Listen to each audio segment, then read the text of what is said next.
Okay, next question. You often talk about the need for new and older homeopaths to go back and study out the master practice. Hahnemann, Lippe, Hering, Nash, Wells, etc. Can you tell us where to find their work and writing and how to study their approach? Sure. Hahnemann is very easy.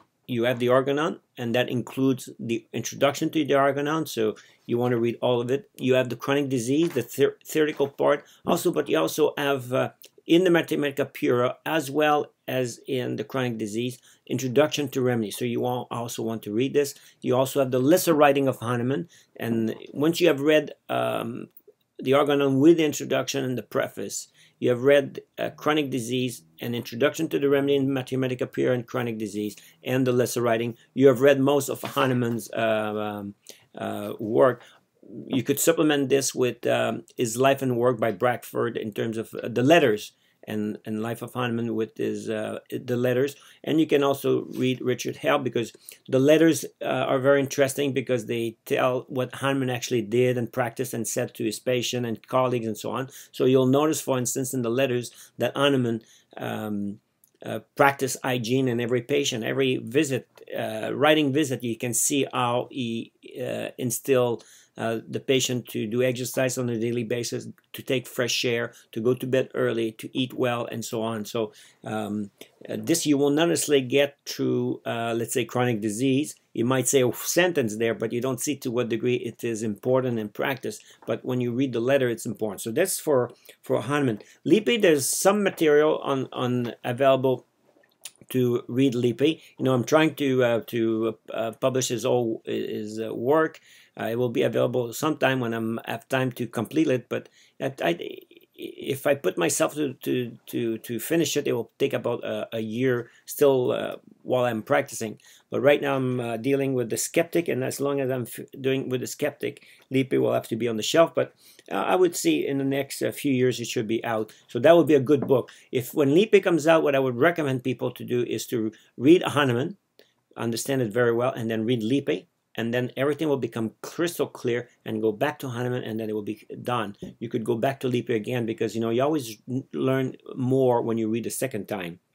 Hering, there's a lot of material of Hering that is available from the old journal. So somebody can just write, go to Google Books and write Hering and articles, and you'll probably see a lot of article by Hering. Nash, Wells, same thing. You can go on Google Books and just put their name, Lippe, Wells, Nash, and just search for article by them, and you'll have access to a lot of article that will be on Google Books. Why it's important to study them? Because they really master homeopathy. They really had great success, particularly in acute disease, because that's what they would see more, and but also in very serious chronic disease, they had fantastic results.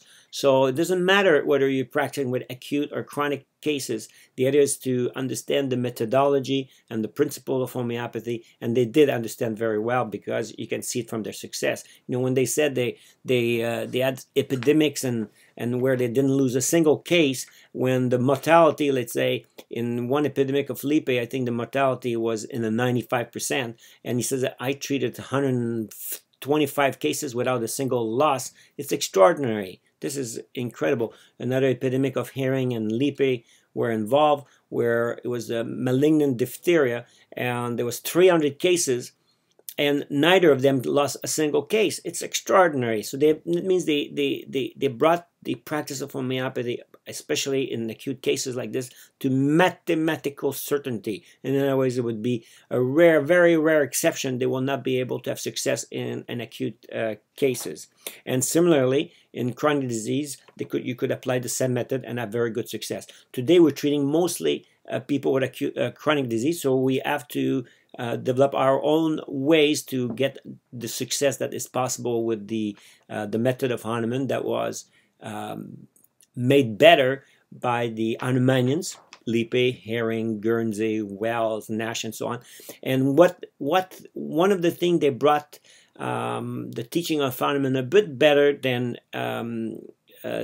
because essentially the work of Hahnemann, you cannot really improve on it, but they made some improvement. You can not make much improvement, but they made some improvement, and it's in the question of posology. Especially Finke brought the potency to the very high level with the fluxion, and that was very useful because the use of the fluxion method, the fluxion remedy, in practice or makes practice a bit better, especially with chronic cases. Because when you have to treat a patient, let's say with the condition like supposed to be incurable, like people with cancer or let's say Parkinson, because that's kind of success I've had in the last few years, is people with Parkinson are not supposed to get better even with homeopathy. However, with the use of high potency over a prolonged period of time, these patients will actually improve from week to week, month to month, and year to year, and that's phenomenal.